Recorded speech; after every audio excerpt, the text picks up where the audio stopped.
Now, I know that the teleprompters are working well, though I'm not using them. But I'm not sure about the translation. So I'll say words in English. President Trump, the Knesset welcomes you and your distinguished delegation to Jerusalem, our eternal capital. This is your first visit to Israel since you recognize Jerusalem as our capital and moved the embassy here.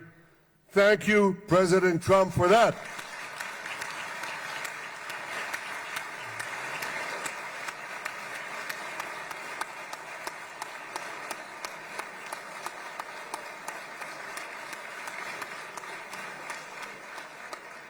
There are many other reasons to thank you since your last visit here. Thank you for recognizing Israeli sovereignty over the Golan Heights.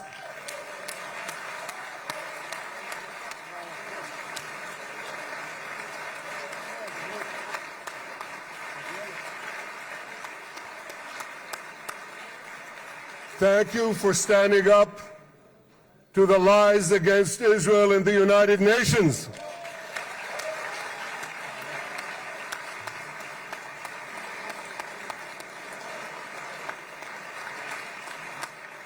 Thank you for recognizing in your 2020 peace plan our rights in Judea and Samaria, the ancestral homeland of the Jewish people.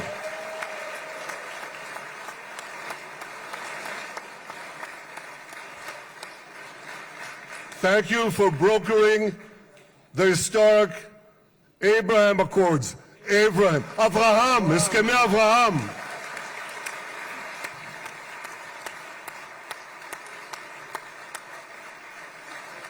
Thank you for withdrawing from the disastrous Iran nuclear deal.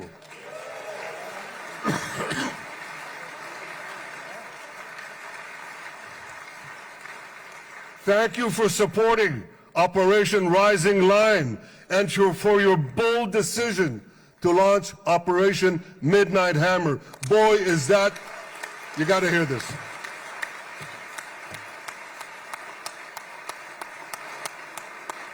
This is the most fitting name ever named for a military operation, because a little after midnight, you really hammered them.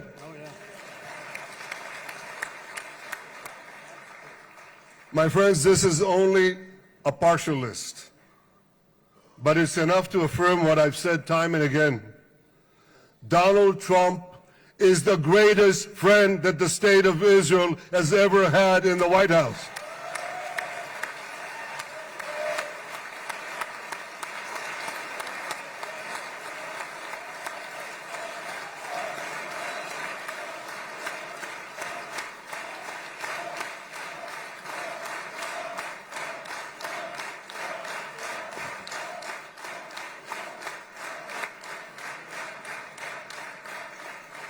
No American president has ever done more for Israel. And as I said in Washington, it ain't even close. It's really not a match. Mr. President, today we welcome you here to thank you for your pivotal leadership in putting forward a proposal that got the backing of almost the entire world. A proposal that brings all our hostages home.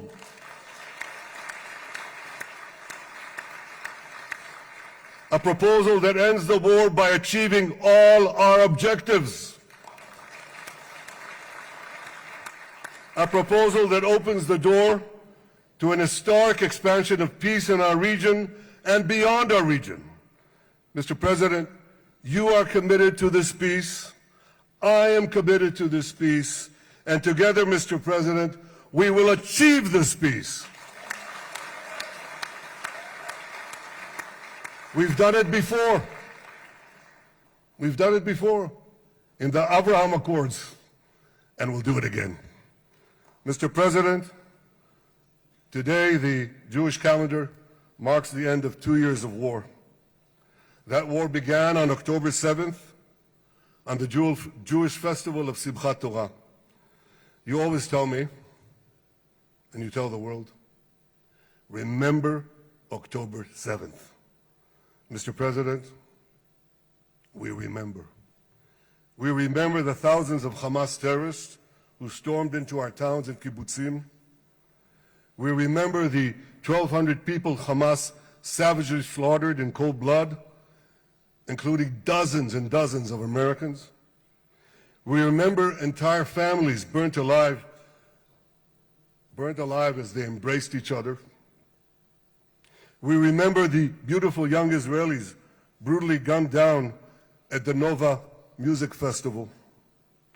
We remember the hundreds of our citizens who were dragged into the dungeons of Gaza, including 12 Americans, men and women, young and old, babies and elderly Holocaust survivors. My friends, Mr. President, Donald, these monsters take babies as hostages. In response to this barbaric attack on October 7th, Israel did what it had to do. With indomitable courage, we set out to defend our people, to defeat our enemies, and to release our hostages. Our heroic soldiers fought like lions. They fought on the front lines of civilization and barbarism. Israel achieved amazing victories over Hamas and the entire Iran terror axis. Sinwar, Dev, Hania, Nasrallah, Assad, they're all gone.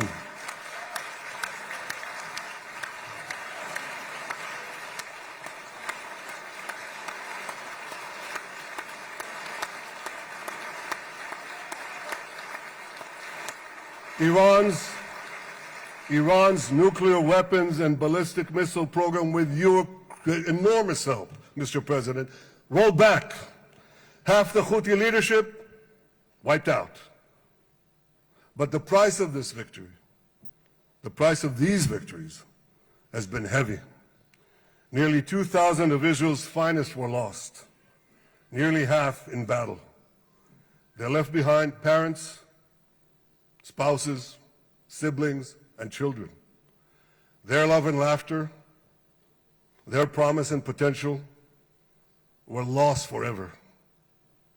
To the families of our fallen fighters, many of them are here, I say, I know the depth of your pain. I know the inconsolable grief that will accompany you for the rest of your lives. The state of Israel bows its head in eternal gratitude to our fallen heroes. Because of these heroes, our nation will survive. Because of these heroes, our nations will thrive. And because of these heroes, our nation will have peace. Mr. President, thousands of our brave soldiers were also wounded, suffering terrible blows to body and soul. Brave soldiers like Ari Spitz. Ari is an American. Ari is an American Israeli who was injured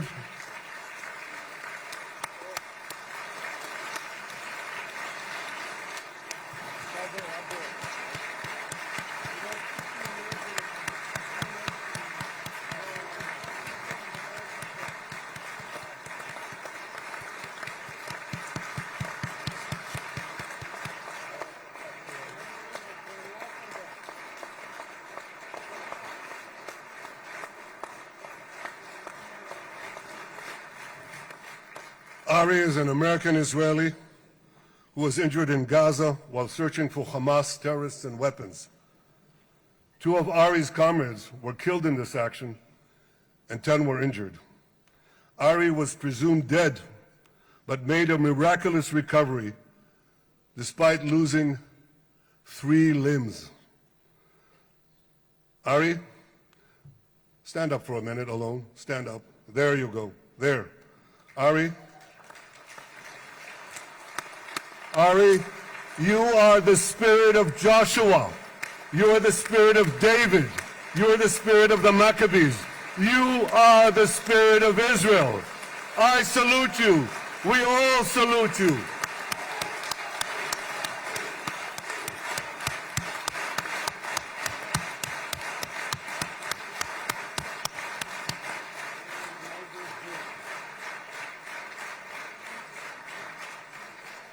Sabine Tassa of Kibbutz Netiv HaAsara is watching us today from the Israeli consulate in Los Angeles.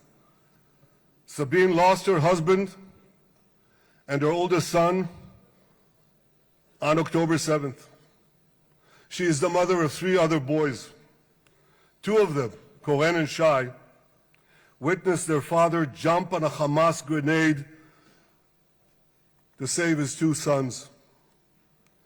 We all saw the film of those 2 boys crying out in pain, "Father is dead. Why? Why did God save me?" Mr. President, my friend Donald, I've seen some very tough things in my life. But I couldn't bring myself to watch those boys suffering again. So I didn't see this film except once. Yet Sabine, their mother, has had the strength and fortitude to show this film across the world. And my wife Sarah and I asked her, "Sabine, how do you do it? Why do you do it?" And she answered, "I do it to show the entire world the monsters Israel is fighting and the justice of our cause." This is what she's doing once again in Los Angeles. Sabine, you can hear me now. So I want to tell you on behalf of all of us, you embody the spirit of our biblical heroines, Deborah, Ruth, and Esther. You too are the spirit of Israel, and we all salute you.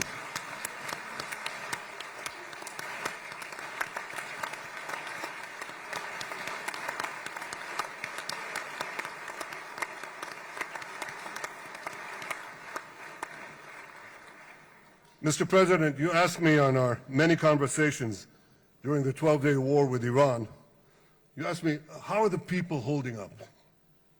And I said to you, our people are strong. Israelis are a nation of lions with unlimited resolve to defend our country and secure our future. The people give strength to our soldiers, and the people give strength to me and to my colleagues.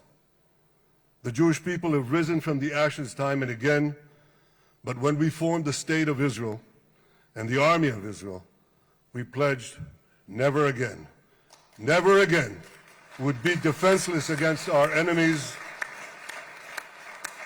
And that resolute strength not only assures our survival, it assures our future, it assures peace. We have paid a high price for this war, but our enemies now understand just how powerful and just how determined Israel is. They understand that attacking Israel on October 7th was a catastrophic mistake.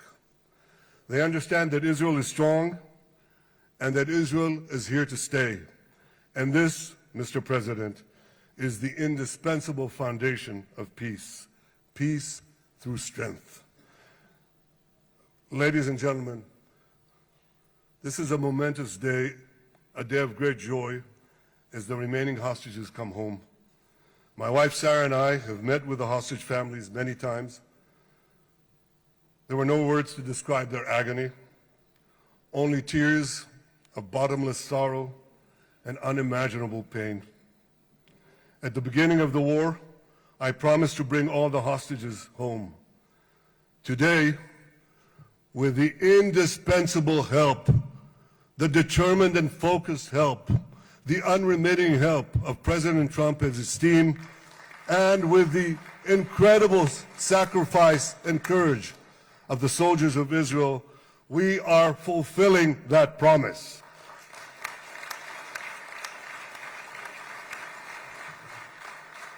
It has been a long journey to get here.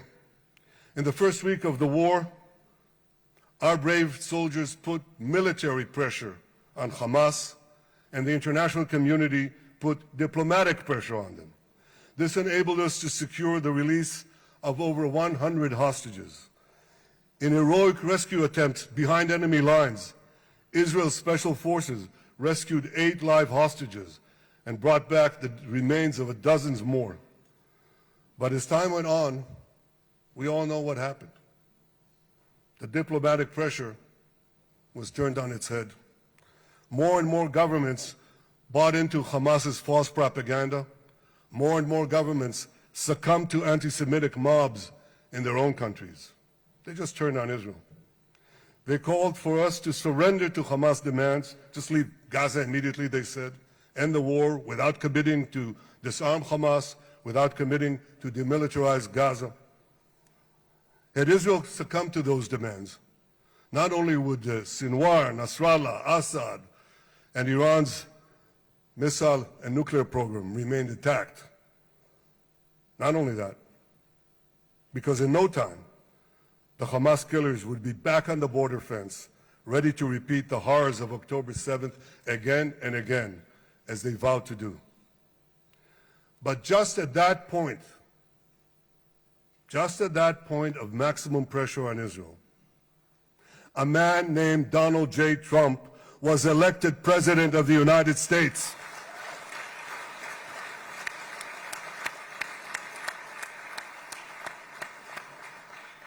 And ladies and gentlemen, overnight, everything changed. Everything. We felt it right here.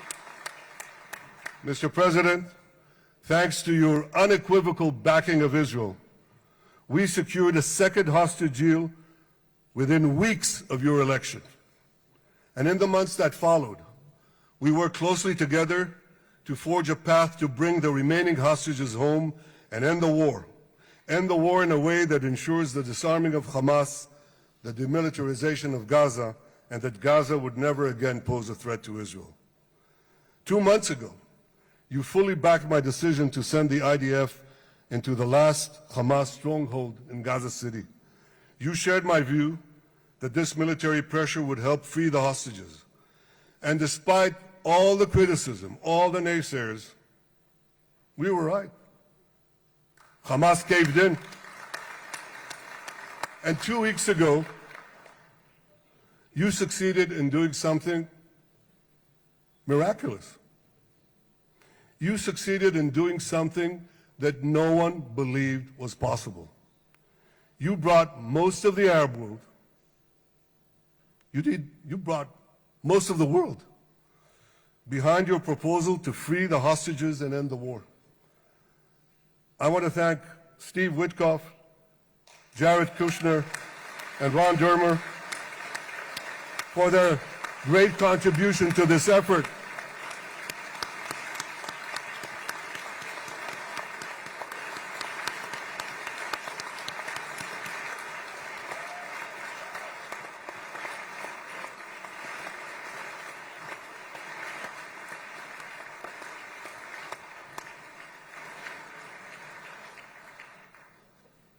And I want to thank our negotiating team. I believe that the close cooperation between the two of us, between our two nations, combining Israel's military pressure and President Trump's unmatched global leadership. I have to tell you, I've seen a lot of American presidents. I've seen them all in the time that I've been here, and I've been here quite a lot of time. I've never seen anyone move the world so quickly, so decisively, so resolutely as our friend President Donald J. Trump.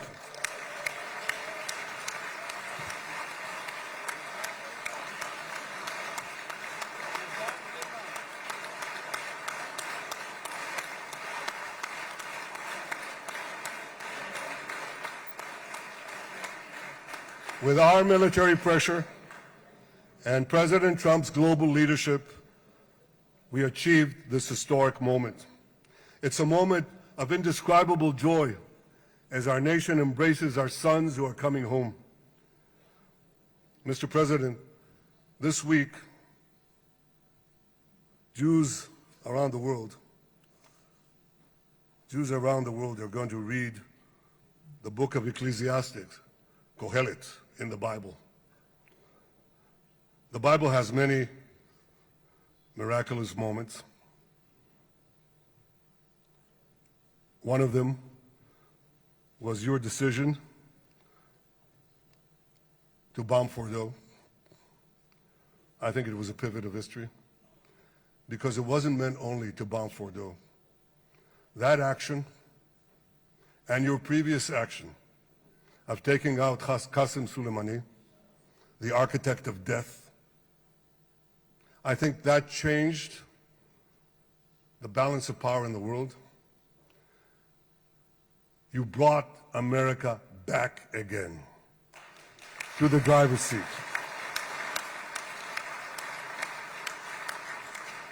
Now, I said that we're going to read this week the book of Ecclesiastes.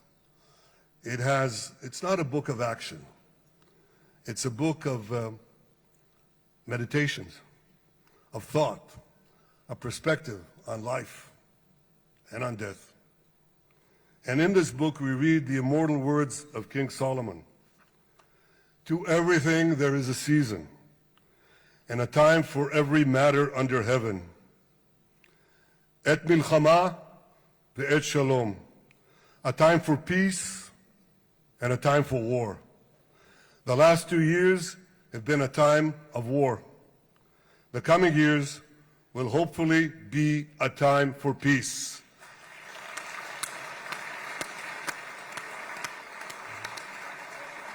Peace inside Israel and peace outside Israel.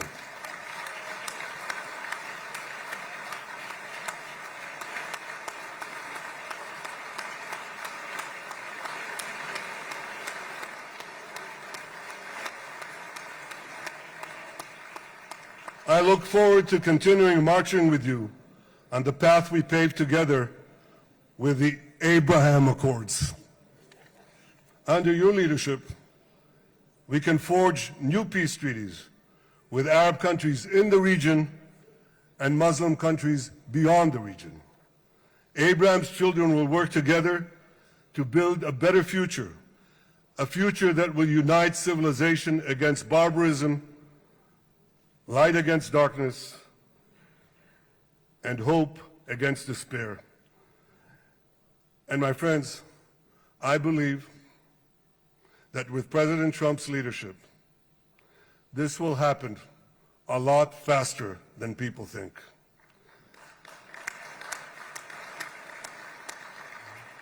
As Prime Minister of Israel, I extend my hand to hold those who seek peace with us. No one wants peace more than the people of Israel.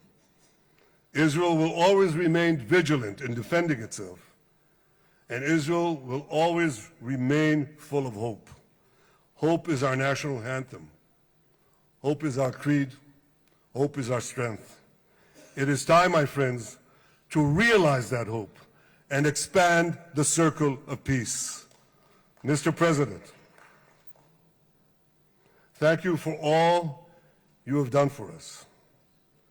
I have submitted your nomination to be the first non-Israeli recipient of the Israel Prize, Israel's highest award. As to that other prize, just a question of time, you'll get it. But I want you to get the Israel Prize, our highest award, to our greatest friend.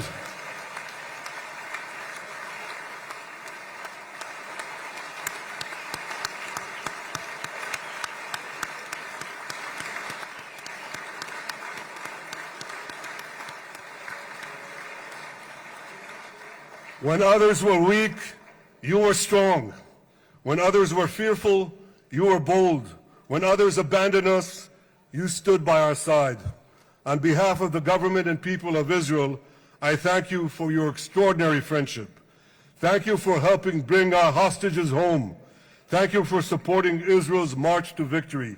Thank you for paving a path to peace. מכובדי נשיא ארצות הברית, ידידי דונלד, Honorary ברוך הבא President, לישראל, welcome to ברוך Israel. הבא לירושלים, Welcome to Jerusalem. ברוך הבא ביום המרגש הזה, Welcome שהחיינו in this וקיימנו exciting day והגיענו that לזמן brought הזה. us to this day.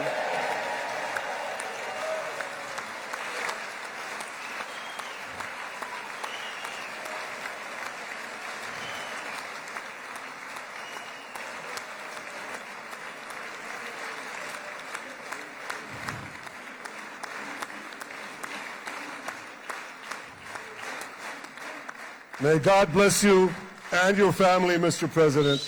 May God bless America. May God bless Israel.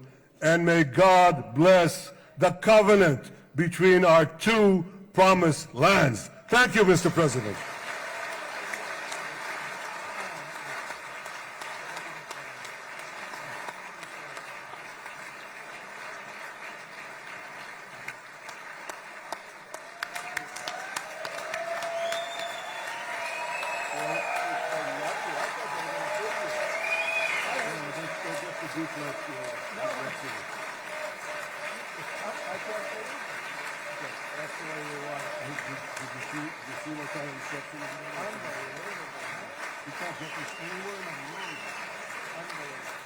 But you'll get it in the morning.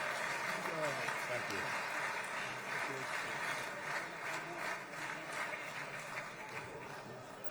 The president. Where?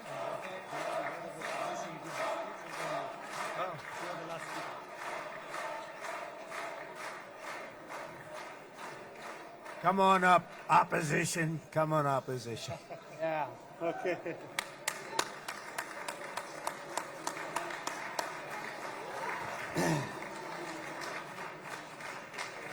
אני מתכבד להזמין כעת את ראש האופוזיציה, חבר הכנסת יאיר לפיד.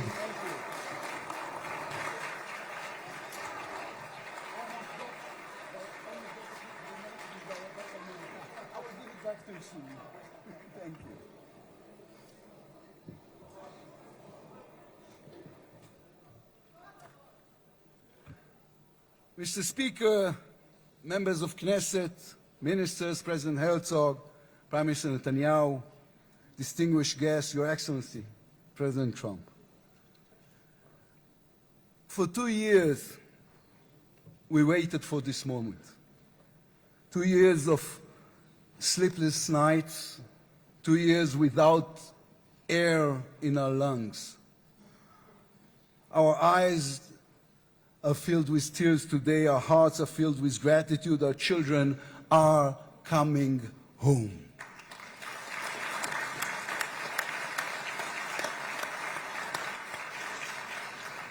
In the Babylonian Talmud, a sacred book of the Jewish people, it is written, whoever destroys one life, it is as though he destroyed an entire world, and whoever saves one life, it is though as he has saved an entire world. Mr. President, you have saved the lives of our hostages.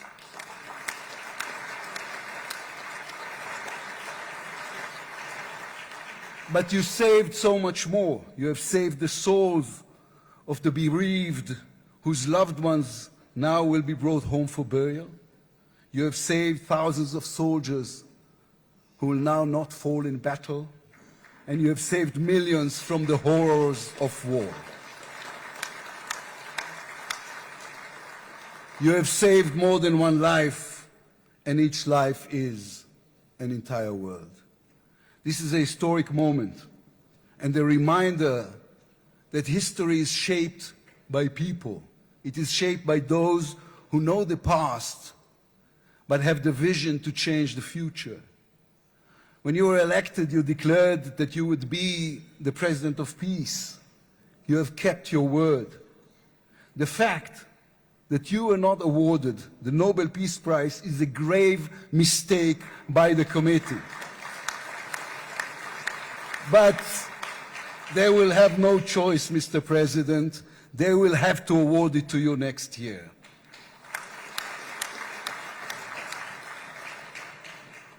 Peace will not come by waiting.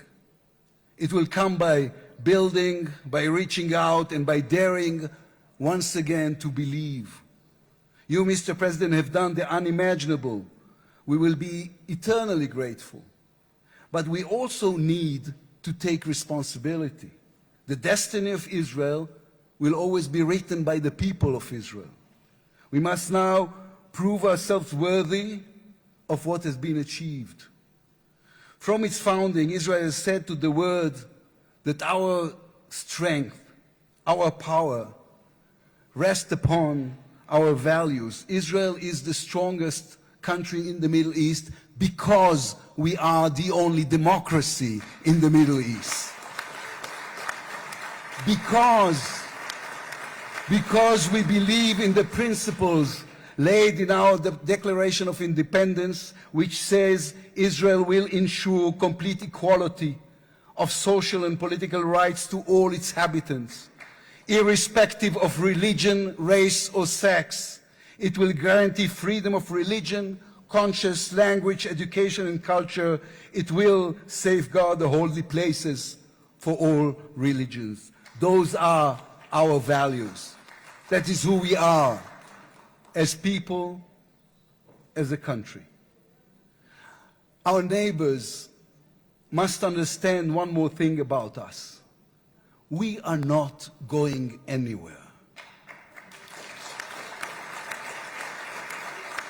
The Middle East is our home. We are here to stay. Our story did not end in the Bible. It began there. It continues in our laboratories and universities, in our innovation hubs. Hamas, Hezbollah, Iran, and the Houthis, they all read the wrong intelligence reports. The real intelligence report on Israel's intentions is found in the book of Genesis. And I will give you and your descendants after you the land of Canaan for an everlasting possession. We call upon the nations of the Islamic world and all our neighbors, Saudi Arabia, Syria, others. We are here to stay. We can do great things together. Come and talk to us. Mr. President, you are the one who can make it happen as you did with the historic Abraham Accords. Then too, no one believed it was possible. Then too, you imposed your vision on everyone. While others spoke of difficulties, you created opportunity. You can be the one to bring the next wave of peace. The people of Israel support this. They want this. We are ready. And you can later today in Egypt with your unbelievably talented team, my friends Steve Witkoff, Jared Kushner, Marco Rubio, Pete Hegseth, forge a regional alliance that will change not only the Middle East but the entire world.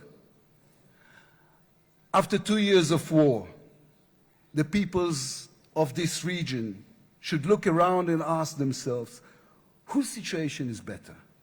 Those who chose the path of peace or those who chose the path of war?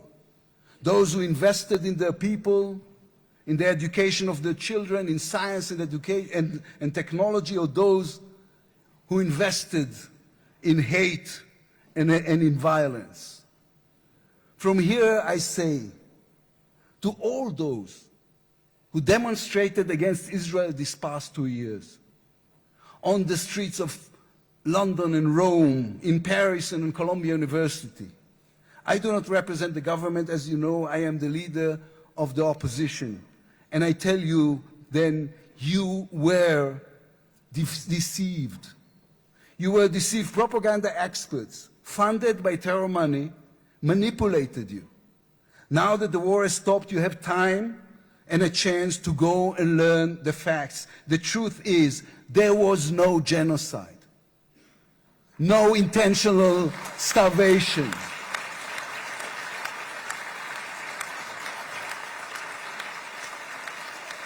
The truth is, there was an army and a country fighting in the most complicated conditions imaginable against terrorists who send their own children to die for a follow-up, who use their own children as human shields.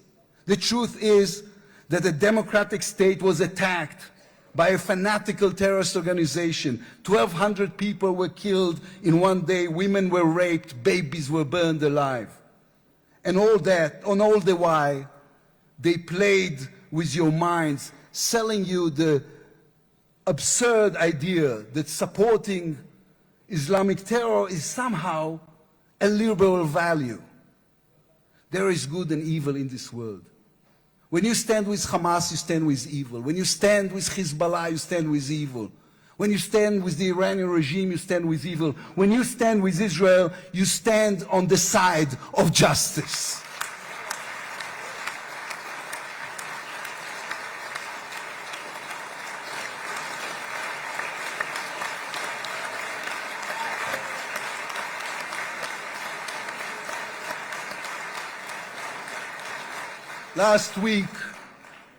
Last week I attended the 7th October Memorial Ceremony. An inspirational woman called Galit Dan spoke on stage. Galit had a daughter, Noya, a 13-year-old girl who was autistic like my daughter. And Noya was full of light. She loved Harry Potter. On that dark day, Noya was sleeping at her grandmother's, Carmela's house in Kibbutz Nir Oz. Carmela was 80 years old. Their bodies, grandmother and granddaughter, were found embraced. They were murdered together. On stage at the ceremony, Galit said a sentence that moved us all. We don't want revenge, she said. We want redemption. Today, the redemption begins. Israel has endured 2 terrible years on the battlefield and in the international arena. But in those 2 years, we also rediscovered our own greatness. We remember how good we can be, our pilots who took control of the skies over Iran, our industries leading the world in technology, our civil society, which reached out to help every victim of the war. We will move forward toward a different future. Our heroic soldiers who saved us all will fold away their uniforms and rise as teachers and engineers, scientists and innovators, investors and small business owners. We will never be able to repay the debt to those who sacrificed everything these past years, to those who, as President Lincoln said, gave the last full measure of devotion. We can only be worthy of them, worthy of their sacrifice. Mr. President, allow me to speak also to the businessman in you, the deal maker who understands value. If there were one stock in the world I would invest in today, it is the State of Israel. If there were one nation that deserves unrestricted access to GPU chips, to AI and SMR technologies, to American markets, it is the State of Israel. Israel's future is intertwined with our eternal alliance, our strategic and moral covenant with our greatest friends, the United States of America. This war is over. We will always need to stay vigilant, to guard against those who seek our destruction. But the State of Israel is about to reinvent itself. The challenges ahead demand not only strength, but a new vision. It's time to take a new path, to be a nation that is advanced and thriving and peace-seeking. We have waited for this moment, for the end of the war, for the return of the hostages, for the chance to rechannel our grief and loss into the energy needed to rebuild our nation. Thanks to you, Mr. President. Thanks to our soldiers, our lions. Thanks to the millions of great Israeli patriots who filled the streets and the square and never, not for one moment, gave up on the hostages. Thanks to all of them, the strength within us can now rise, succeed, and build for our future and for our children. Thank you very much. God bless the United States of America. Am Israel Chai.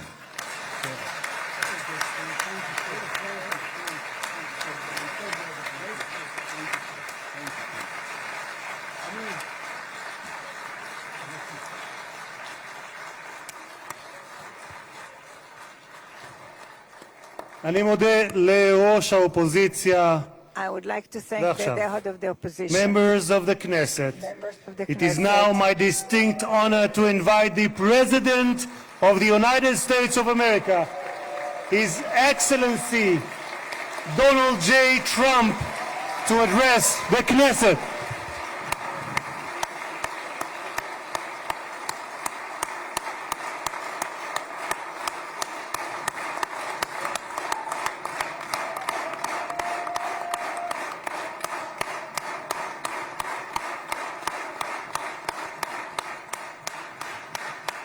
Thank you very much. Thank you.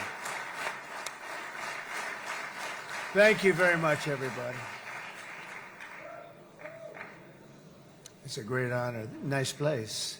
Very nice place. Mr. President, Mr. Prime Minister, Mr. Speaker, esteemed members of the Knesset and cherished citizens of Israel, we gather on a day of profound joy, of soaring hope, of renewed faith, and above all, a day to give our deepest thanks to the Almighty God of Abraham, Isaac, and Jacob.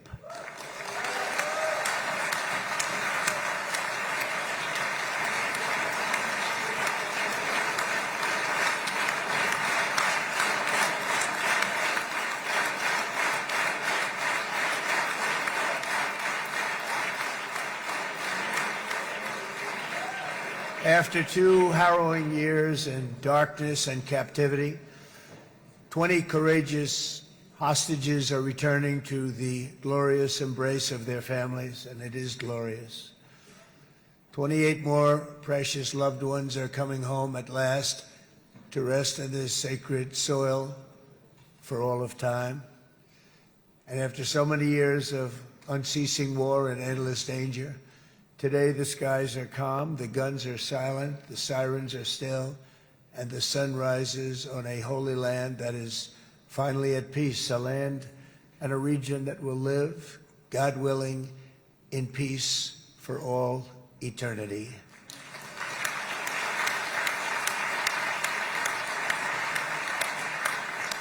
This is not only the end of a war, this is the end of an age of terror and death, and the beginning of the age of faith and hope and of God. It's the start of a grand concord and lasting harmony for Israel and all the nations of what will soon be a truly magnificent region. I believe that so strongly. This is the historic dawn of a new Middle East. I want to express my gratitude to a man of exceptional courage and patriotism, whose partnership did so much to make this momentous day possible. You know who I'm talking about. There's only one, Prime Minister Benjamin Netanyahu. Bibi, please stand up.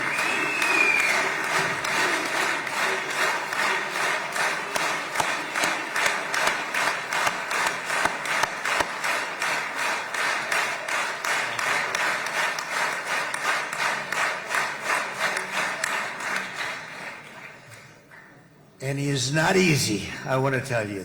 He's not the easiest guy to deal with, but that's what makes him great. That's what makes him great.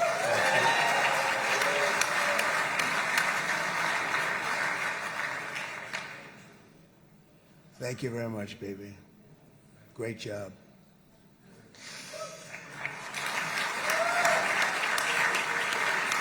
And let me also convey my tremendous appreciation for all of the nations of the Arab and Muslim world that came together to press Hamas to set the hostages free and to send them home. We had a lot of help. We had a lot of help from a lot of people that you wouldn't suspect, and I want to thank them very much for that. It's an incredible triumph for Israel and the world to have all of these nations working together as partners in peace. And it's pretty unusual for you to see that, but it happened in this case. This was a very unusual point in time, a brilliant point in time. Generations from now, this will be remembered as the moment that everything began to change, and change very much for the better. Like the USA right now, it will be the golden age of Israel and the golden age of the Middle East. It's going to work together. I'd like to thank several great American patriots for their invaluable help in getting something done that almost everyone thought was absolutely impossible. We were wasting our time. So many people said, "You're just wasting your time." But we weren't, because we had talented people working with us, and we had people that loved your country, and frankly, people that loved the region. They loved the Middle East. I want to thank my friend Steve Witkoff.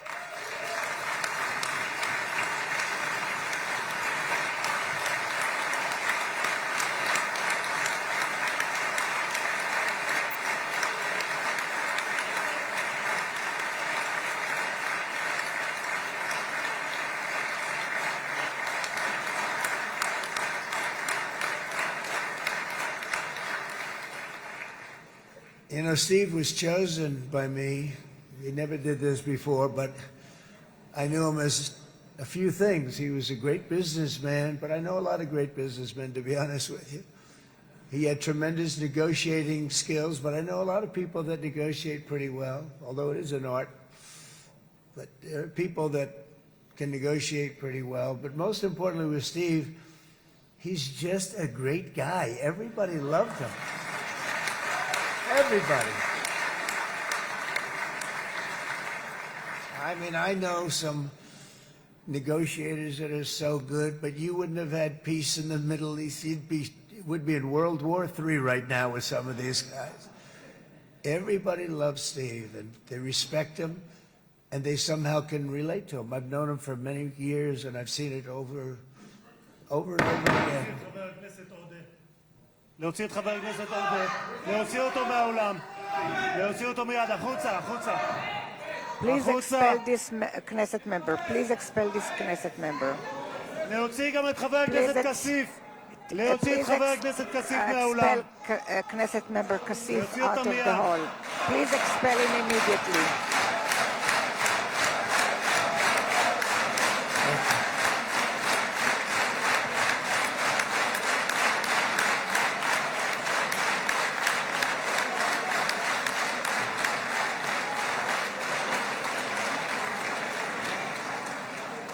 Sorry for that, Mr. President.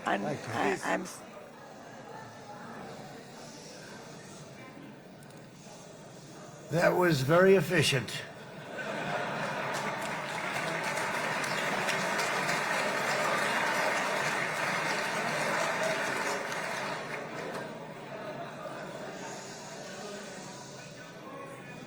So back to Steve. He's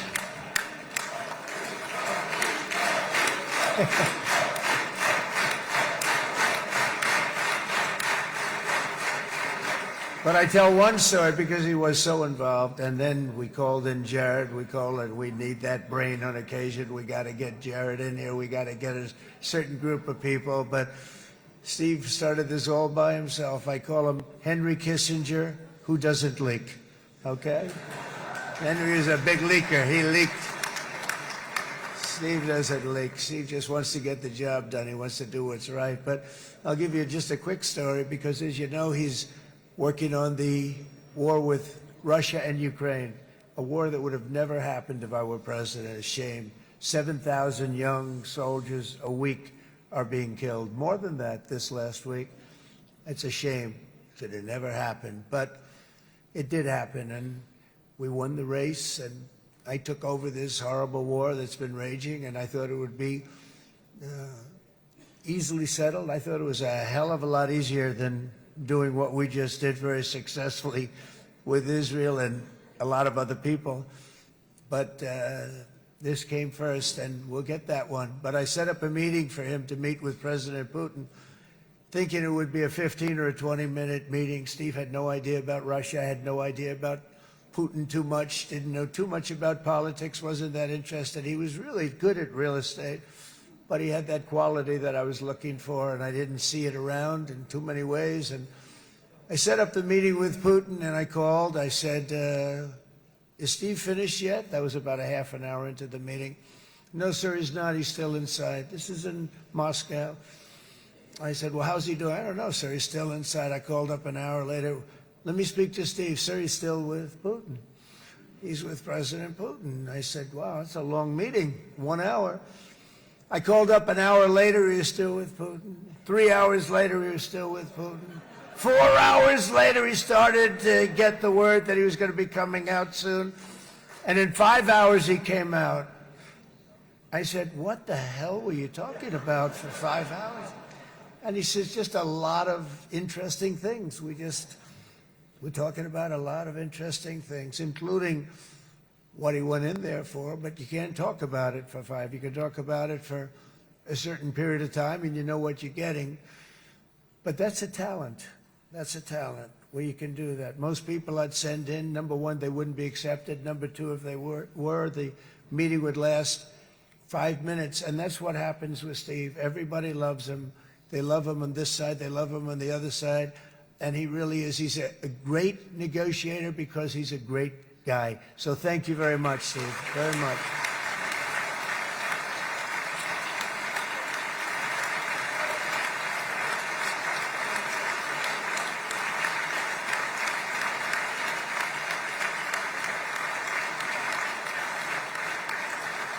And let me also give a very special thanks to someone who truly loves Israel. In fact, loves it so much that my daughter converted.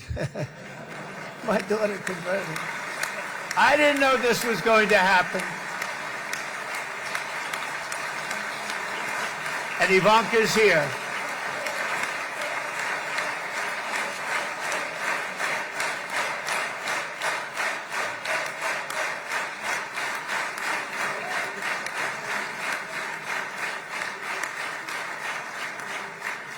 And Bibi, you do know this was not in the cards for me. You understand that. And she is so happy, and they are so happy. At least I think they're happy. If they're not, we have a big story, right?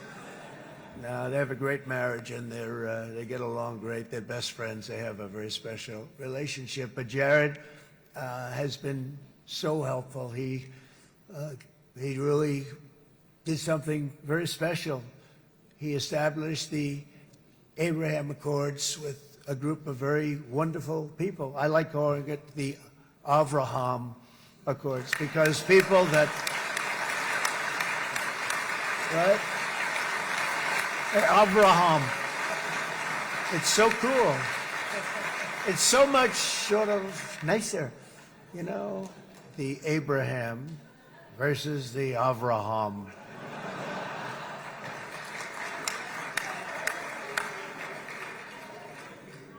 I just don't want to sound too sanctimonious when I do it, so, you know, I sort of split it up. This way we keep everybody happy.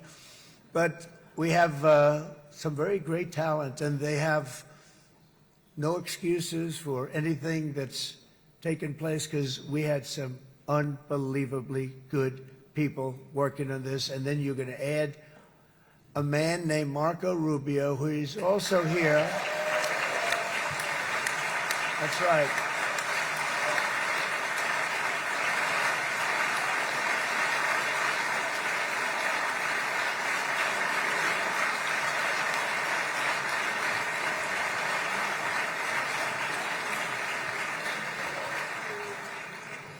And I have a prediction that Marco will go down, I mean this, as the greatest Secretary of State in the history of the United States. I believe that. I believe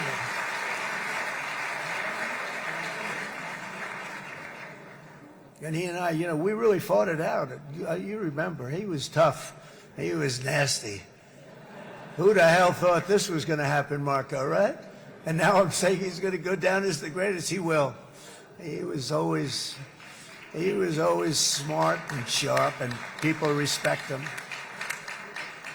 And then we have somebody who's young, but an unbelievable leader. I saw it a long time ago, and he's turned out to be even better than we thought. Right, Susie? I think even better.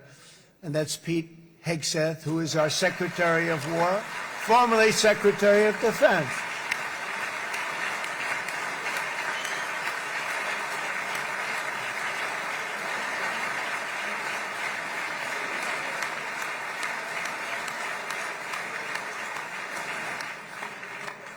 And as you know, we decisively won World War I. We decisively won World War II decisively. And everything in between and everything before it, we won everything. And then they had the brilliant idea of changing the name from war, it was war, to defense. And with that went a certain thinking. And we fought in a very politically correct way after that. We always had the strongest military, and now we have a stronger military than we've ever had before. Because of my first term, I've totally rebuilt the military, every aspect of it. But we have, if you think, we settled 8 wars in 8 months. I'm now including this one, by the way, if that's okay. They may say, well, that was quick. Because yesterday I was saying 7, but now I can say 8. The hostages are back. The hostages are back.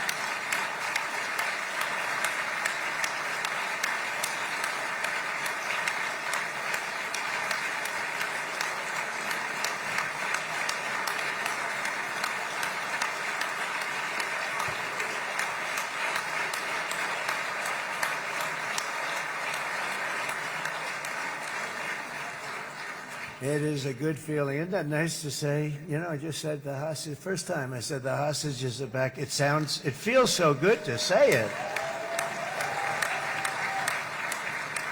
But when you settle 8 wars in 8 months, that means you don't like war. Everyone thought I was going to be brutal. In fact, I remember Hillary Clinton during a debate, she said, look at him, he's going to go to war with everybody. And actually, she said, he's got a personality that's all about war. No, and my personality actually is all about stopping wars, and it seems to work. Seems to work. But it also means this name change and our attitude that we're not going to go into a war, but if we do, we're going to win that war like nobody has ever won a war before. We will not be politically correct, but we're not going to be there. And I think, as you mentioned, Bibi, before, peace through strength. And that's what it's all about.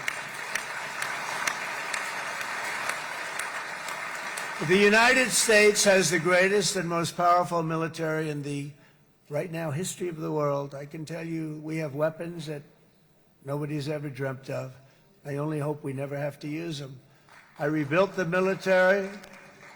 I was proud to do it, but some of the things I hated to do. I hated certain of the weapons because the level of power is so enormous. It's so dangerous, so bad. But we have to do what we have to do. We make the best weapons in the world, and we've got a lot of them. And we've given a lot to Israel, frankly. And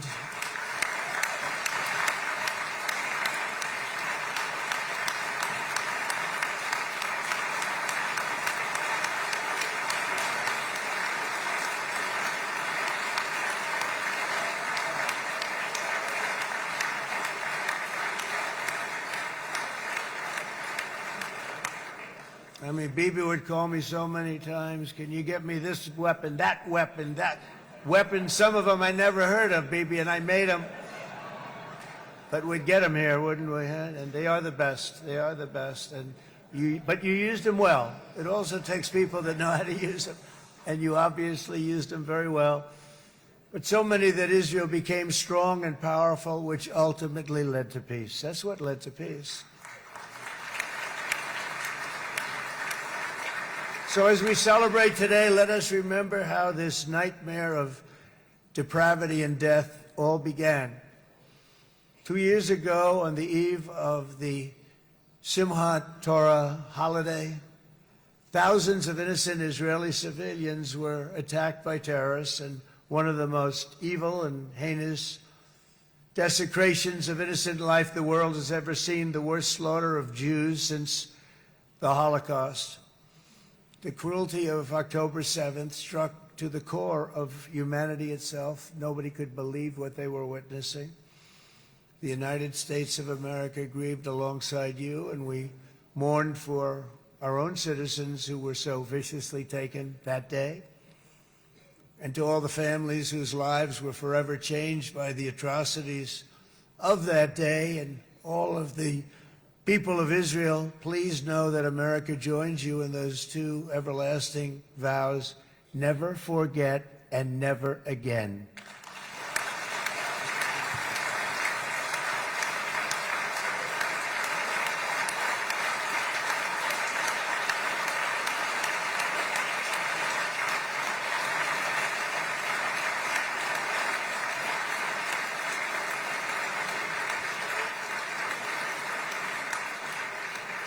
From October 7th until this week, Israel has been a nation at war, enduring burdens that only a proud and faithful people could withstand. It was a very tough period of time.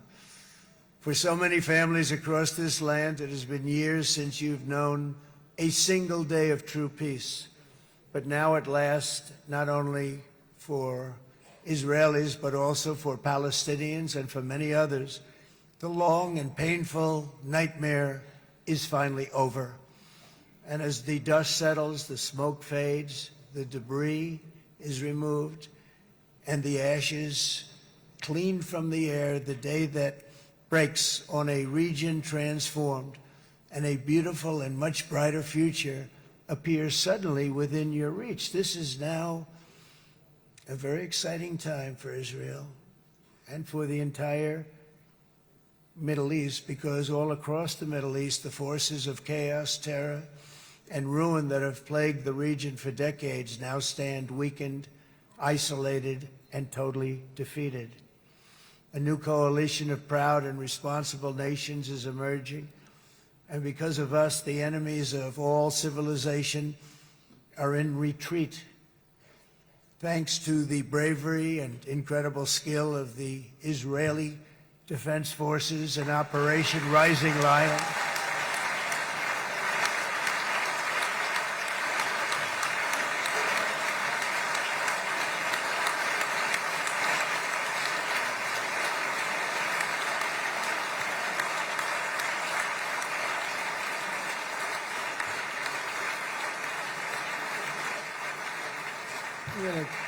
Guys, central casting. Let's put him in a movie. Look at him.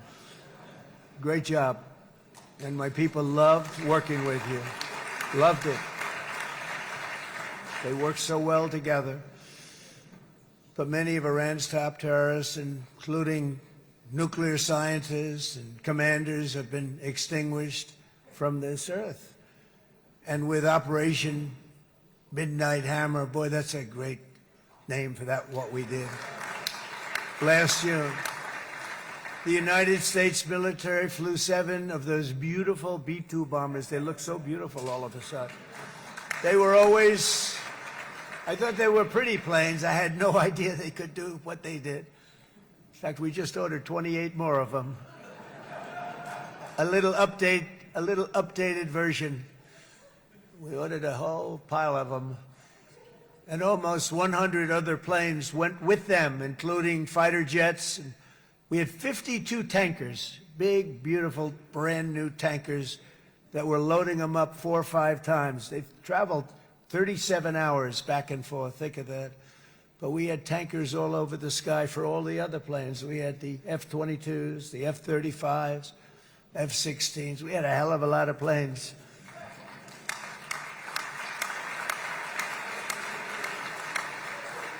So we had 52 gas stations in the sky. That's what they call them. I'll tell you, I wouldn't want to be flying one of them. We have our great General Raisin Cain right here. General, stand up. This guy. What a general. Thank you.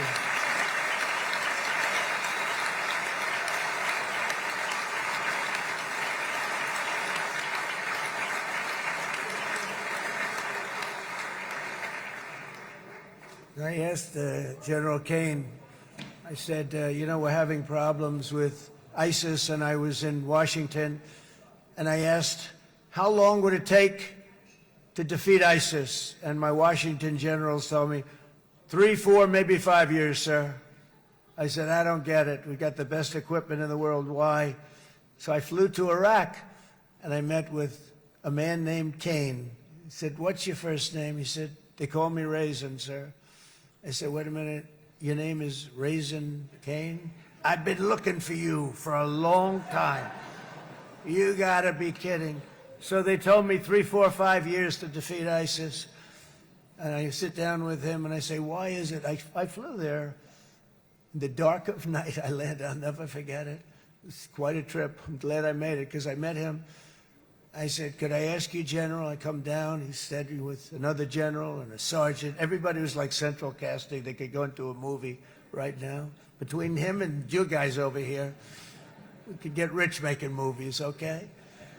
And they got along so great. That's the beautiful thing, that your military and our military, Bibi, got along so great. But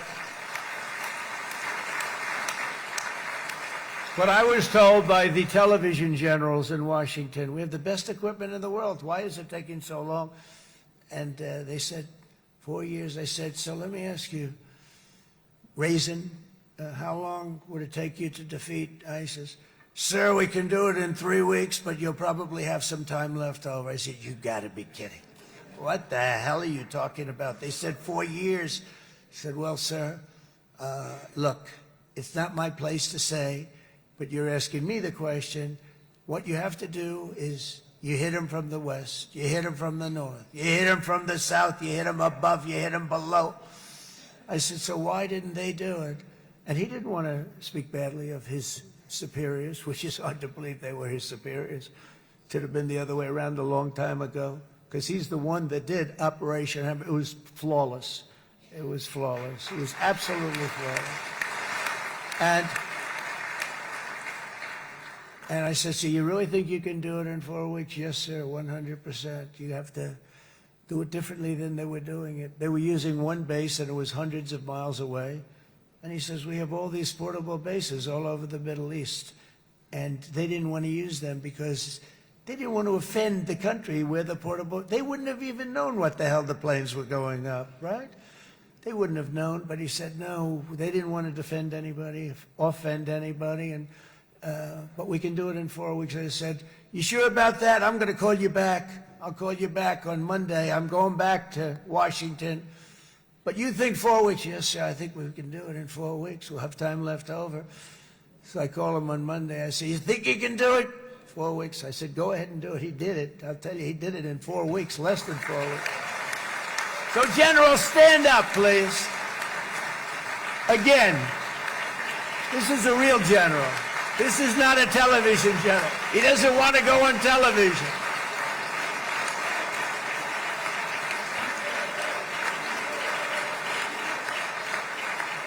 He doesn't want to go on television. I said the other guys love being on television.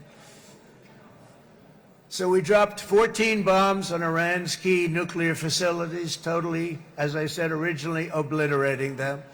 And that's been confirmed, and everybody understands it. Together we stopped the #1 state sponsor of terror from obtaining the world's most dangerous weapons. And if you think about it, if we didn't do that, and assuming we made the same deal that we have today, there'd be a dark cloud over this deal. And #1, it wouldn't happen because the other Arab and Muslim nations really wouldn't feel comfortable making the deal that we have now, right? If Iran had that nuclear weapon that they were about 2 months away from having. They would have had it in 2 months or maybe less than that. They were right at, this was our last shot. They looked at it for 22 years. This was our last shot. The pilots told me that. They said, 22 years, sir, they looked at it. Our predecessors looked, they studied it. 3 times a year would do drills on that exact attack. And boy, did they get it right. But let's assume they didn't, and let's assume there was large-scale nuclear weapons in the hands of Iran. We couldn't be here today. Even if we signed the deal, which we couldn't do because a lot of people would not want to have anything to do with it, we took a big cloud off of the Middle East and off of Israel.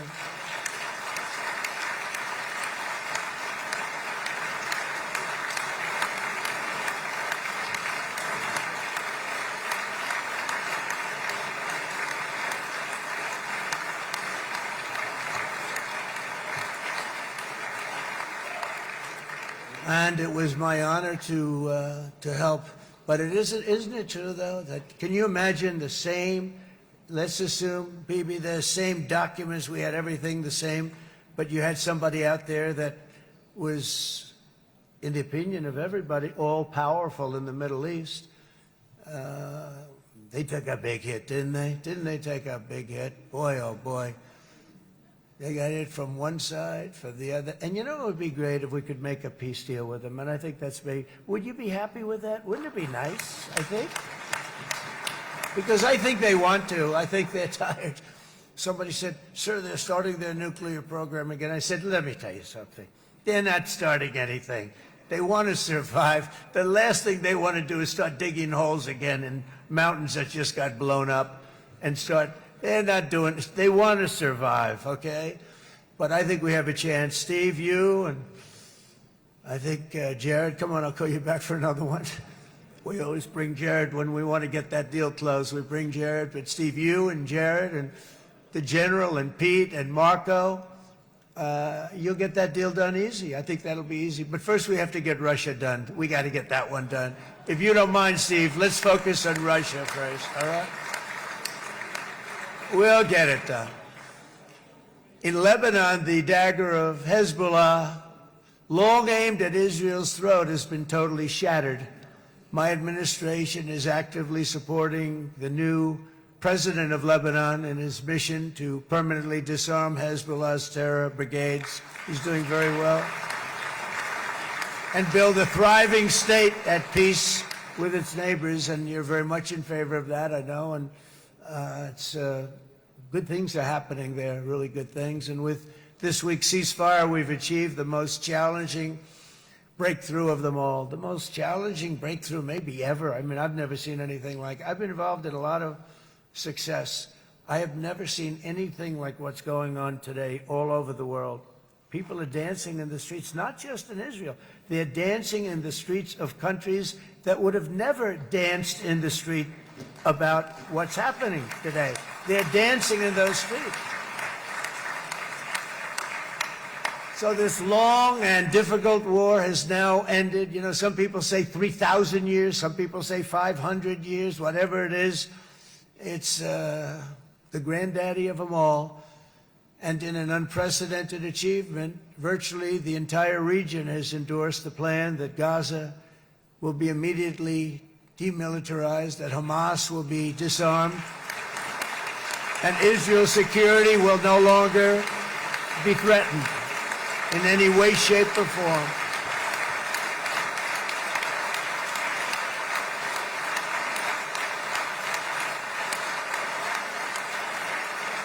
So Israel, with our help, has won all that they can by force of arms. You've won. I mean, you've won. Now it's time to translate these victories against terrorists on the battlefield into the ultimate prize of peace and prosperity for the entire Middle East. It's about time you were able to enjoy the fruits of your labor. Mr. Opposition Leader. I said he's a very nice opposition leader. I think, no, he's a nice man.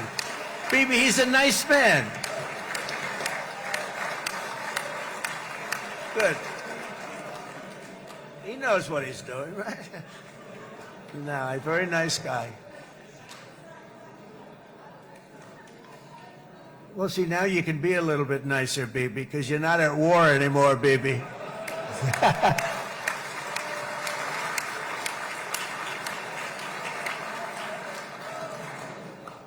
But only by embracing the opportunities of this moment can we achieve our goal of ensuring that the horrors of recent years will never happen again. You don't want to have to go through this again. 8 years ago, I came to this region on a very special first trip abroad as the President of the United States. I came here very early at your request. I addressed the leaders of the Arab and Muslim world gathered in Saudi Arabia and said that it was time to build a future free of the grip of extremism and terror. And interestingly, right now, as soon as I'm finished, I'm quite late. You've kept me quite late between opposition leaders and Bibi's brilliant but very long speech. I thought I was going to run up here, make a speech, and then head to Egypt. It didn't work out, though. And you made a pretty long one, too, Sarah.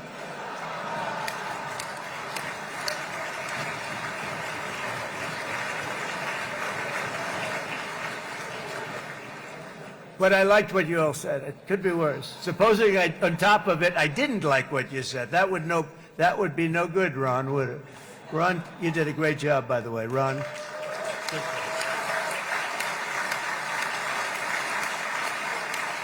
Yeah.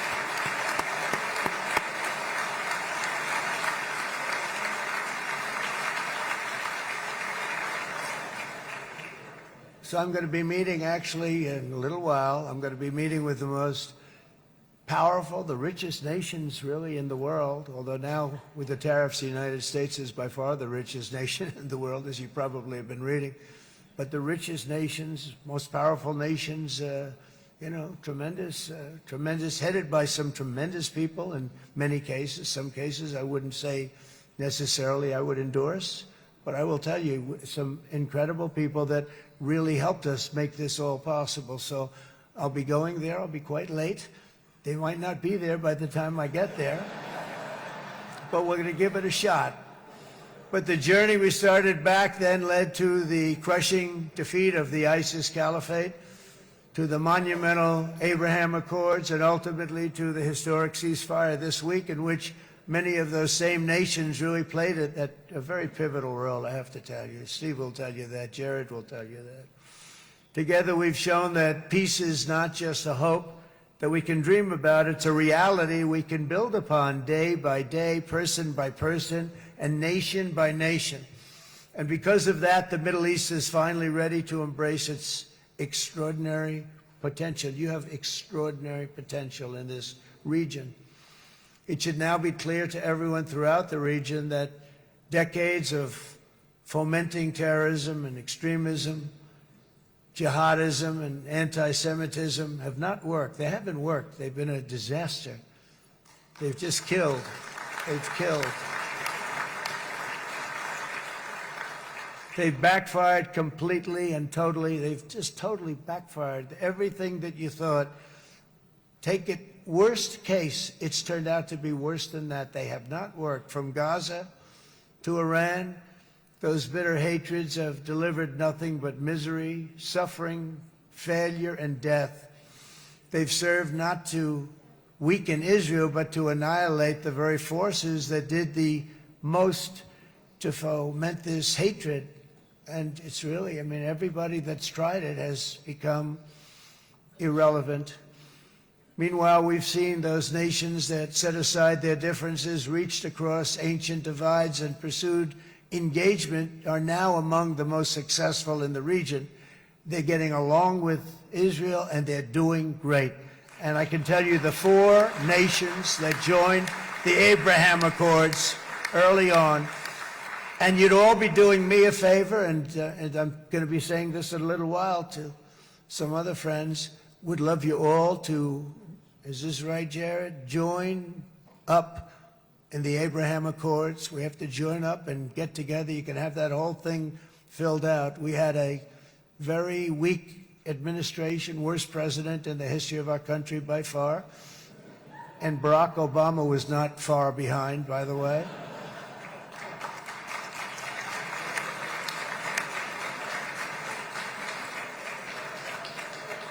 And they did nothing with this incredible document, the Abraham Accords, but now you can fill them up. Now you have peace, you have people that really like Israel. I'll tell you what, and they like Israel a lot more today than they did even 5 weeks ago. You've made a lot of, you've come back. You've come back strong because it was getting to be a little nasty out there in the world, and ultimately the world wins. You can't beat the world. Or I would say to Bibi, it's now time, and he understood it better than anybody, because ultimately, you know, the world's a very big place. And I've said a lot. I said, this piece of land is very small. It's unbelievable what you've done with that tiny, you look at a map even of just, not the world, the Middle East, and you have this little dot. And think of what you've done. It's incredible. It's incredible.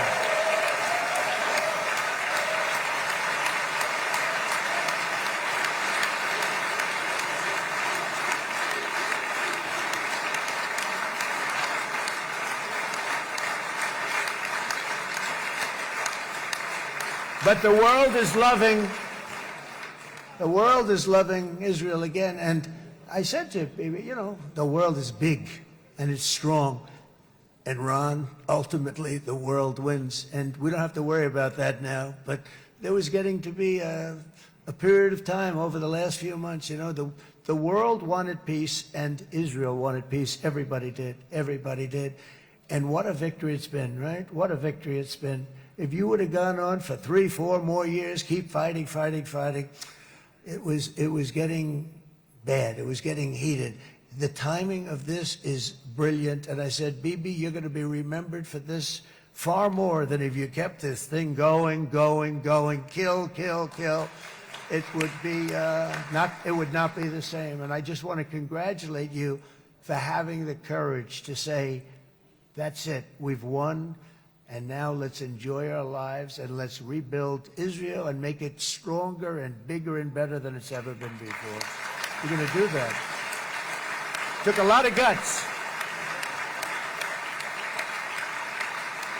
And the choice for Palestinians could not be more clear. This is their chance to turn forever from the path of terror and violence. It's been extreme, to exile the wicked forces of hate that are in their midst, and I think that's going to happen. I've met some people over the last couple of months that want to see it happen very much, and after tremendous pain and death and hardship, now is the time to concentrate on building their people up instead of trying to tear Israel down. We don't want that to happen again. And the total focus of Gazans must be on restoring the fundamentals of stability, safety, dignity, and economic development so they can finally have the better life that their children really do deserve after all these decades of horror. I intend to be a partner in this effort in the sense that we're going to help and we're going to do something that became unbelievably popular. Everybody wants to be on it. It's called the Board of Peace, okay? How about that? Is that a beautiful name? Like a board of peace.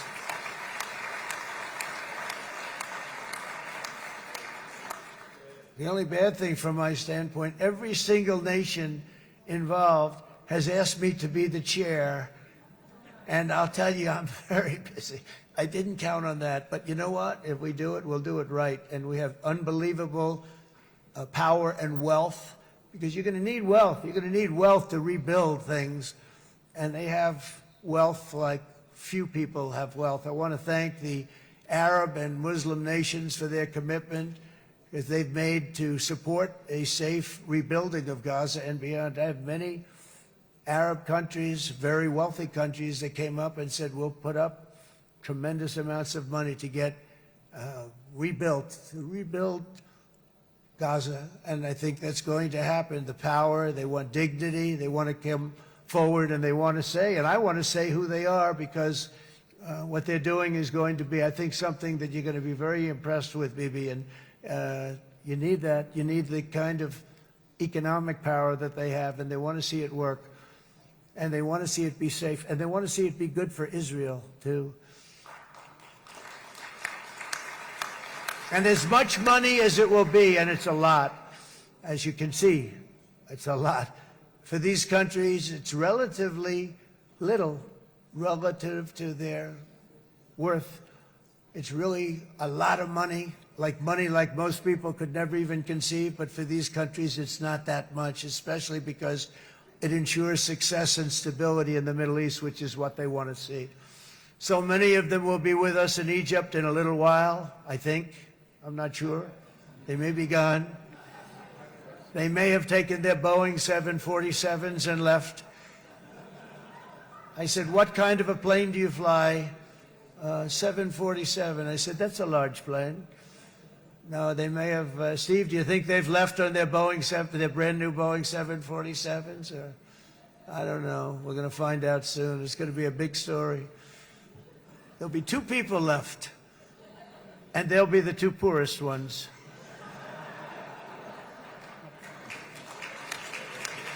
But it will be the wealthiest and most powerful group of nations. So the group that we have assembled, that's waiting for us, is the wealthiest and most powerful group ever assembled at one time. There has never been a group like this. And they're only looking for good. They want good. They're going to do good. And as those commitments are made, I'm going to let the world know who's doing it, because they really deserve to get the credit. And some of them probably won't want the credit, but they deserve it. It's more obvious than ever that the productive and responsible nations of this region should not be enemies or adversaries. You should be partners and eventually even friends, and that's what's going to happen. I know it. Together you can stand against the forces of chaos. Yeah, you go ahead. That's an important point.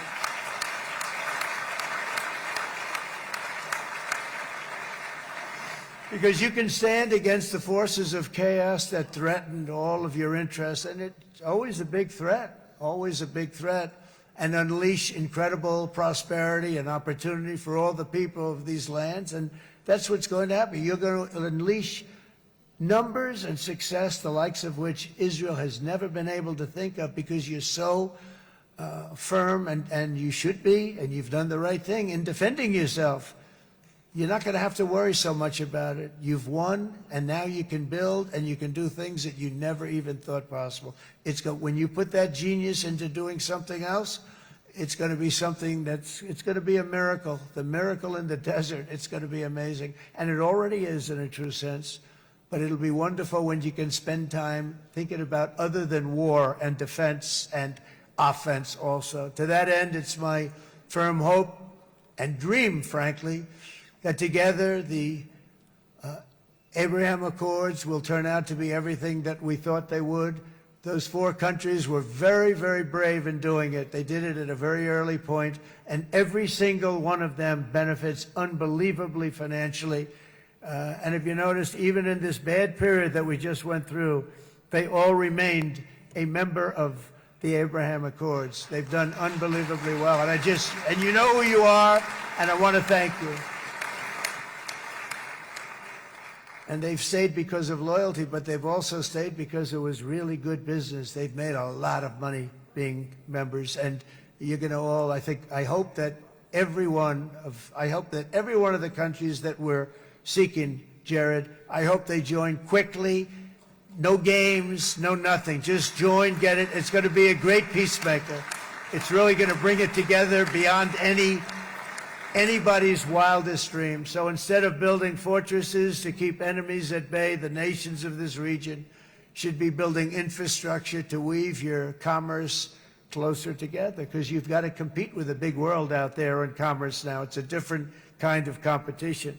Instead of making weapons and missiles, the wealth of this region should flow to schools and medicine, industry, and frankly, the new hot thing, artificial intelligence.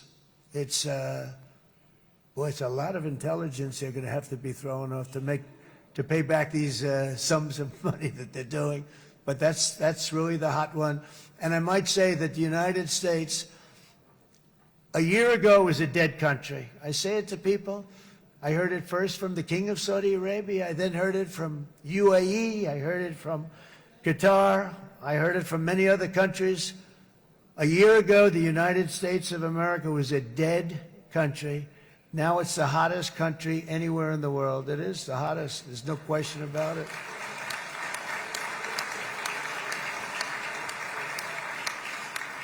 In fact, if you go back a year ago, before the election, although once we had November 5th, we became hot because people got it. I would say November 5th was a time that we became really hot. But once you go back a couple of years, if I were in charge and the country was doing what they, nobody was going to ask me to speak. Nobody asked Joe Biden to come up and speak, I guarantee you that. And if they did, he would have turned them down, I promise you. He didn't speak. He didn't speak, and he didn't speak well. But all of the countries in the Middle East, it could have, what we're doing now, it could have happened a long time ago, but it was strangled and set back almost irretrievably by the administrations of Barack Obama and then Joe Biden. It was, there was a hatred toward Israel. There was an absolute hatred. The setbacks really started when President Obama signed the Iran nuclear deal. This was a disaster for Israel, and it was a disaster for everyone. And I remember that Bibi Netanyahu came to the United States and worked so hard to try and get Obama not to do that deal.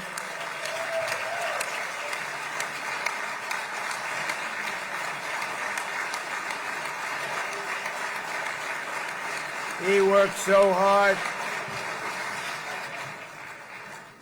But it was like talking to a wall. I remember him telling me it was like talking to a wall. They wanted to go with Iran. They chose Iran, frankly, over a lot of other good nations, but specifically Israel.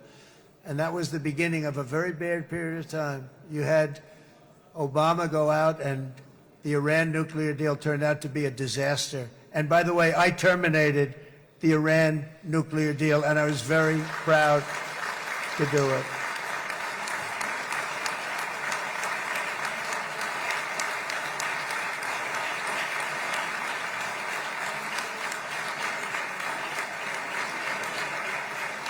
Yet even to Iran, whose regime has inflicted so much death on the Middle East, the hand of friendship and cooperation is open. I'm telling you, they want to make a deal. That's all I do in my life. I make deals. I'm good at it. I've always been good at it. And I know when they want. Even if they said, we don't want to make a deal, I can tell you they want to make a deal.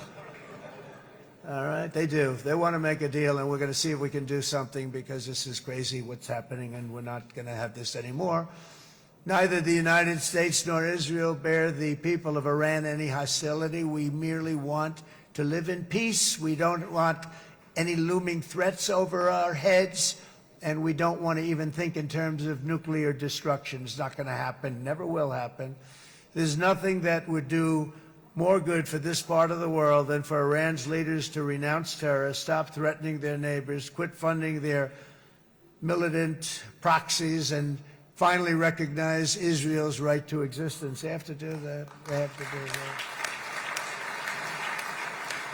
And to Iran, and as you know, this is not said out of weakness. There's no weakness. But I'm going to say this, that we are ready when you are, and it will be the best decision that Iran has ever made. And it's going to happen. It's going to happen. And they're good people. I know a lot of Iranians in the United States. They're good people, smart, hardworking people. They don't want to see what's happened to their country. The story of fierce Israeli resolve and triumph since October 7th should be proof to the entire world that those who seek to destroy this nation are doomed to bitter failure. The state of Israel is strong, and it will live and thrive forever.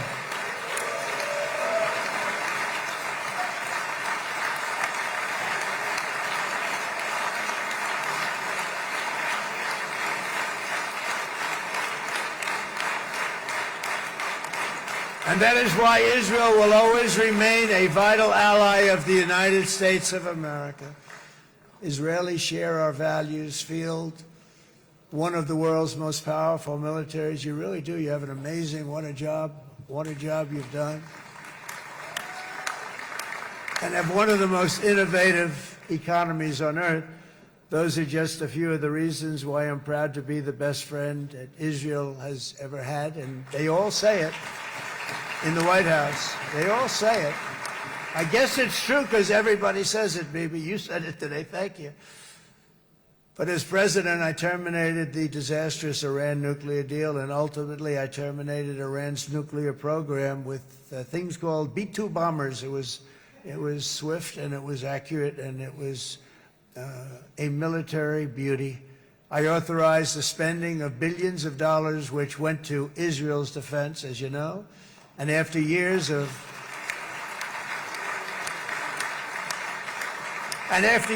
broken promises from many other American presidents, you know that, they kept promising. I never understood it until I got there. There was a lot of pressure put on these presidents. It was put on me too, but I didn't yield to the pressure. But every president for decades said, we're going to do it. The difference is I kept my promise and officially recognized the capital of Israel and moved the American embassy to Jerusalem.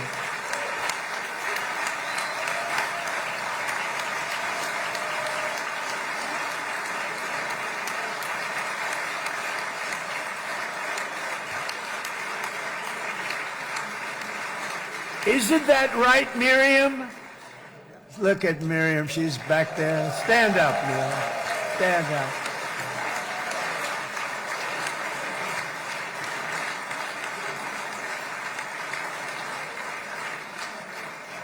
Miriam and Sheldon would come into the office. They'd call me. He'd call me. I think they had more trips to the White House than anybody else I can think of. Look at her sitting there so innocently. She's got $60 billion in the bank, $60 billion.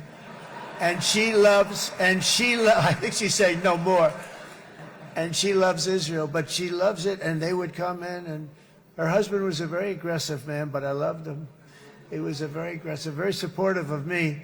And he'd call up, can I come over and see you? I say, Sheldon, I'm the President of the United States. It doesn't work that way. He'd come in and we'd do. But they were very responsible for so much, including getting me thinking about Golan Heights, which is probably one of the greatest things to ever happen to Israel.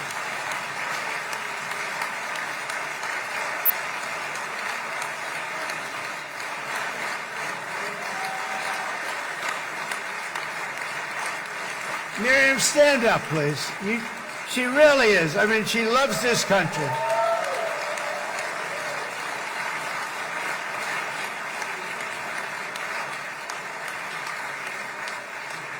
She loves this country. Her and her husband are so incredible. We miss him so dearly. But I actually asked her, I'm going to get her in trouble with this, but I actually asked her once, I said, so Miriam, I know you love Israel. What do you love more, the United States or Israel? She refused to answer. That might mean Israel, I must say. We love you. Thank you, darling, for being here. That's a great honor. Great honor. She's a wonderful woman.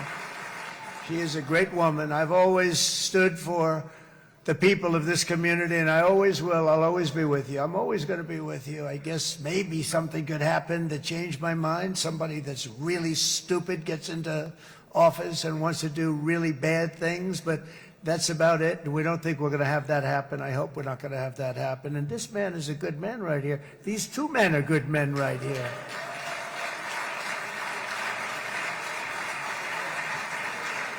Hey, I have an idea. Mr. President, why don't you give him a pardon? Give him a pardon. Come on.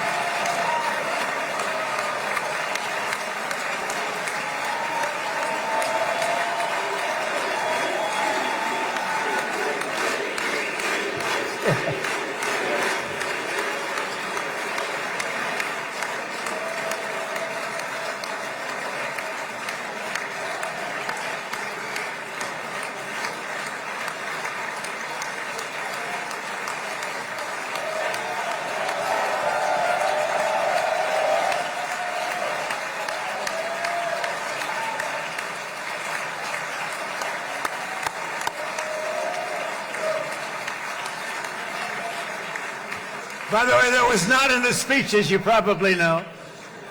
But I happen to like this gentleman right over here, and it just seems to make so much sense. You know, whether we like it or not, this has been one of the greatest wartime presidents. This has been one of the greatest wartime presidents.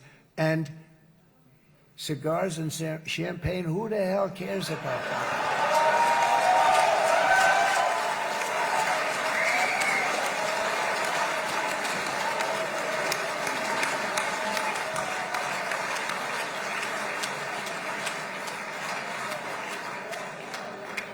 All right, enough controversy for the day, right?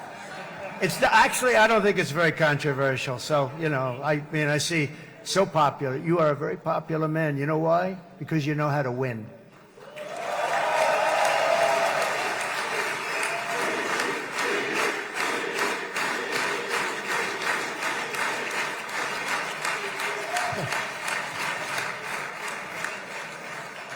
Over the past 2 years, I've met many of the families of the Israelis taken hostage and those that were taken hostage. Unbelievable. I've looked into their eyes. I've seen the worst nightmares of their suffering, but I've also seen something else, the beautiful love of the people, the love of people, frankly, that hold things together, the love that gives you the courage to carry on through thousands of years of persecution and repression and to emerge with the heart of David. It's the heart of David. It's that love that's defeated the enemies of civilization, built this incredible country and this unbelievable economy, and forged one of the great democracies of the world.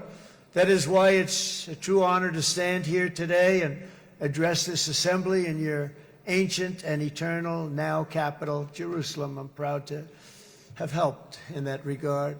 This city and this nation stand as living proof that a much brighter future for this entire region is truly within our grasp.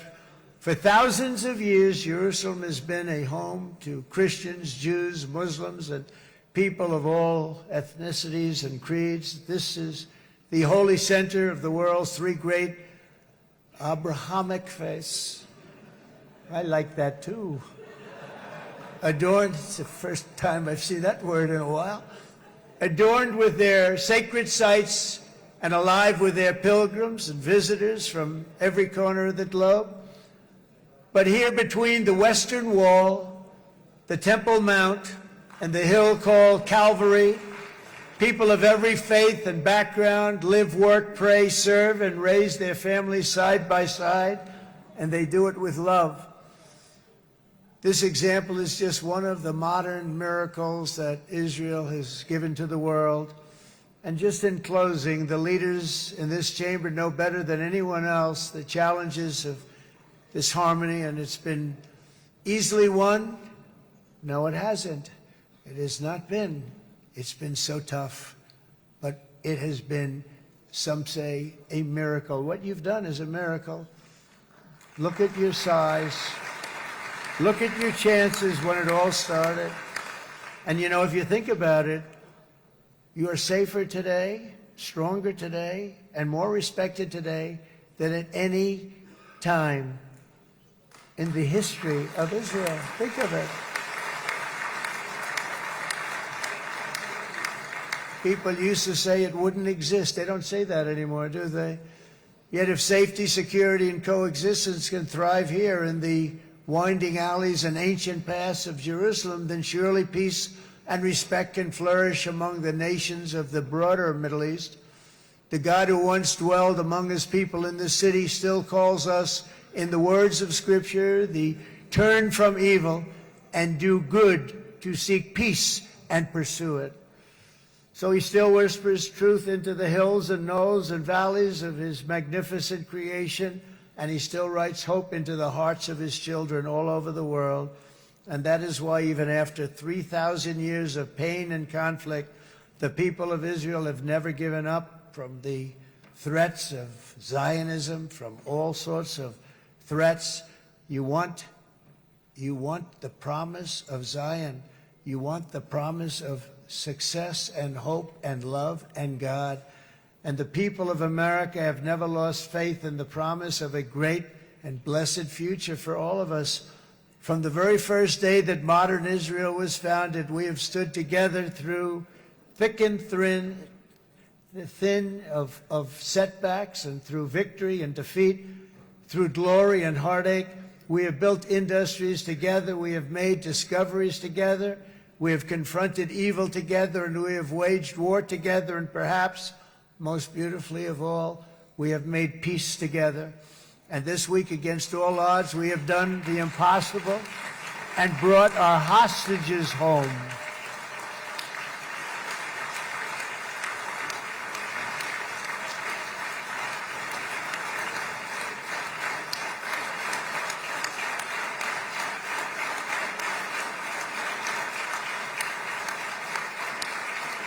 So now we're going to forge a future that is worthy of our heritage. We're going to build a legacy that all the people of this region can be proud of. New bonds of friendship, cooperation, and commerce will join Tel Aviv to Dubai, Haifa to Beirut, Jerusalem to Damascus, and from Israel to Egypt, from Saudi Arabia to Qatar, from India to Pakistan, from Indonesia to Iraq, from Syria to Bahrain, Turkey to Jordan, the United Arab Emirates to Oman, and Armenia to Azerbaijan, another war that I just settled. We are going to have hope, harmony, opportunity, and happiness here in the spiritual and geographic center of the entire world. That's what you are. Israel, America, and all of the nations of the Middle East will soon be safer, stronger, greater, and more prosperous than ever before.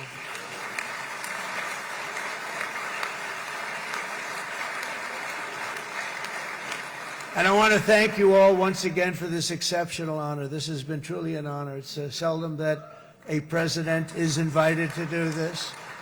And I love Israel. I'm with you all the way. You will be bigger, better, stronger, and more loving than ever before. Thank you very much. God bless you. God bless the United States of America. And God bless the Middle East. Thank you, everybody. Good luck. Thank you very much. Thank you.